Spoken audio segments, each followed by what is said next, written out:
Bonjour à tous, bienvenue dans cet épisode où on va implémenter un système de recherche pour nos produits.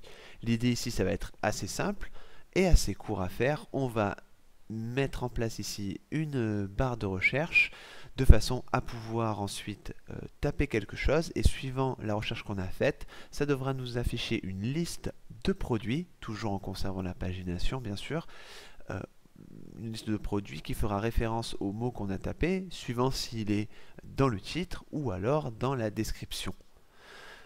Donc, c'est parti. On va maintenant s'occuper juste de cette petite partie-là. Donc ça se passait au niveau de notre master.blade.php.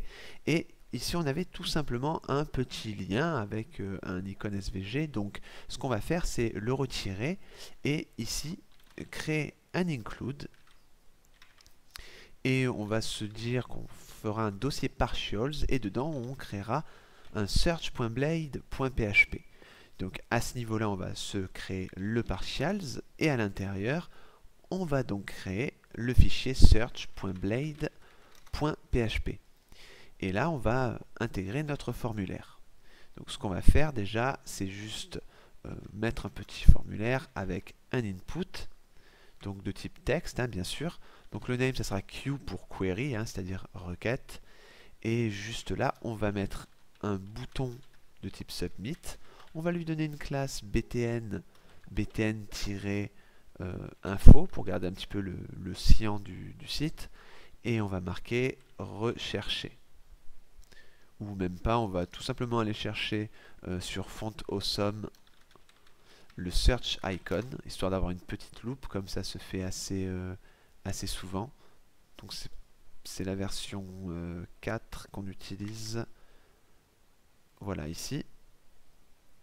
Donc dans icon, voilà, on a le FA search. Je vais copier la balise et je vais la mettre comme ça. Et on va voir un peu comment ça se positionne. Donc voilà. Donc bien sûr, c'est pas très bien formaté. Donc ce qu'on va faire déjà, ça va être au niveau de l'input, on va l'englober dans un form group. Et ensuite, on va rajouter un form control au niveau du champ input. Bien. Voilà. Donc ensuite, on va faire un display flex histoire de les afficher l'un à côté de l'autre parce que là, ça s'est affiché en bloc, c'est passé un élément en dessous de l'autre. Donc je vais rajouter une classe dflex et on va se rajouter un margin right de 3 peut-être pour le décaler ici du sign up. Voilà. Et ensuite, je crois qu'ici on a un margin bottom qui nous est donné, qui nous est donné par le form group. Donc l'idée ici, ça va être de forcer un margin bottom à 0, ici, en faisant mb-0. Donc voilà, et on va un poil décaler ici par rapport à l'icône avec un mr1 pour un margin right 1. Et voilà, donc maintenant on se retrouve avec une petite barre toute simple mais efficace de recherche. Donc le principe ici, on ne va pas préciser de méthode parce que par défaut le form accepte la méthode en get. Par contre, on va devoir se créer ici une route. Alors ça sera une route products.search puisque c'est toujours en lien avec les products. D'ailleurs, on conservera la logique dans le products controller. Voilà. Et on enverra un nameQ. Donc maintenant, ce que je vais faire, c'est créer cette route dans mon dossier route web.php.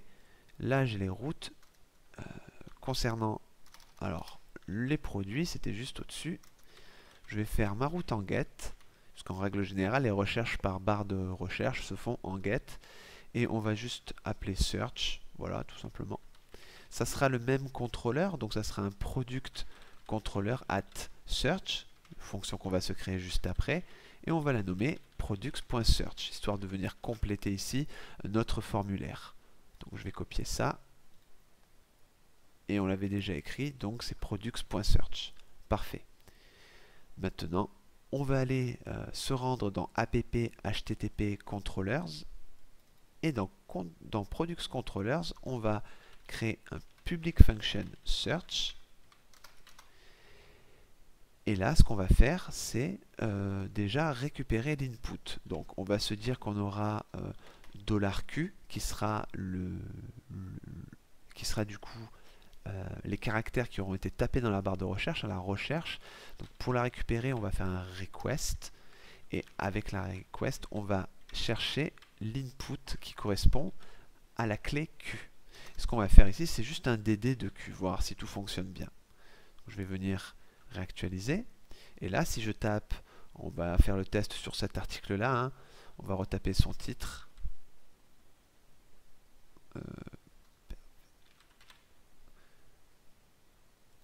J'appuie sur chercher. Et là, je suis bien envoyé sur la bonne page. Et j'ai un DD qui se débloque. Donc, impeccable.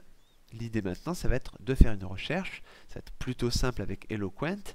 L'objectif, c'est tout simplement de dire, on va le faire, dans Product, je veux du coup où je peux avoir un premier champ name, d'accord, donc je veux où le name sera comme, donc là c'est pour faire les recherches, on utilise le mot-clé like, hein, qui fait référence au like de la requête SQL, et qui va aller chercher dedans, donc le $Q. Alors ce qu'on peut faire aussi, ça serait mettre des doubles quotes, et se permettre une wildcard, c'est-à-dire un joker entre guillemets avec des pourcentages de cette façon. C'est-à-dire que si je ne mets pas ces pourcentages là, je vais chercher forcément un nom d'article dans lequel je retrouve exactement ce que j'ai tapé. Si je rajoute les pourcentages, ça me permet de retrouver toujours dans la colonne name une chaîne de caractères dans laquelle on peut retrouver ce nom. Donc ça nous permet d'étendre un petit peu nos champs de possibilités. C'est en règle générale ce qu'on fait quand on adopte cette logique-là de recherche. Donc ensuite on peut tout simplement enchaîner sur un OR where, parce qu'on peut aller chercher aussi au niveau de la description, et on fera exactement la même chose. On peut souhaiter chercher dans la description quelque chose qui contienne la variable Q. Et ensuite, alors là je pourrais faire un get, mais on va aller paginer les choses en faisant un paginate 6. Voilà. Et l'idée ici, ça va être de stocker ça dans une variable products, et je renverrai les résultats dans une vue qui serait products.search, donc un search.blade.php, et je lui enverrai cette variable-là sous le nom de products. De cette façon. Donc à partir de là, on n'est pas trop mauvais. Il ne nous reste plus qu'à créer cette page-là qui sera dédiée aux recherches. Donc dans products, on va se créer un search.blade.php. Voilà. Et globalement, ça sera la même chose que notre page d'index. Donc je vais copier le contenu de mon index.blade.php et le coller dans mon search.blade.php. Et a priori, c'est quasiment la même chose en fait. Voilà, puisqu'on conserve ici la pagination. Donc je vais enregistrer. Et la variable products contiendra cette fois-ci les produits s'il y en a. Donc, je vais réactualiser. Et là, il me dit qu'il ne trouve pas... Ah oui, alors il ne trouve pas la colonne name parce qu'effectivement, on n'avait pas de colonne name pour notre produit, mais on avait un titre que j'avais appelé title. Autant pour moi. Et là, on constate qu'on a bien le produit qui contenait effectivement ce mot-là dans ce titre. Donc on va également ici respecter un petit peu ce qui se fait habituellement en voulant conserver la valeur ici dans notre champ. C'est-à-dire que si j'ai fait une recherche au préalable, eh bien elle devra s'afficher quand même dans ce champ-là. Donc ça va se passer au niveau du formulaire et je vais rajouter tout simplement une value et je vais faire un ternaire. Je vais lui dire simplement request input. Donc est-ce que j'ai un input? Alors là ça sera plutôt Q. Hein. Est-ce que j'ai Q dans ma requête? Dans ce cas-là, je l'affiche avec les doubles points d'interrogation. Sinon, eh bien, je vais rien afficher.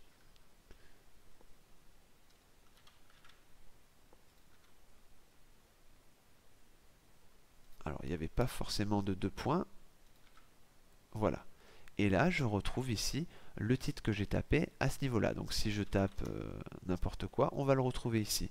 Et forcément, ici, on ne retrouve plus de produit. Donc de la même façon, ce qu'on va vouloir faire, c'est peut-être afficher le nombre total de produits qu'on aurait éventuellement trouvé, donc les résultats de la recherche. Donc pour ça, après, vous adaptez suivant votre style.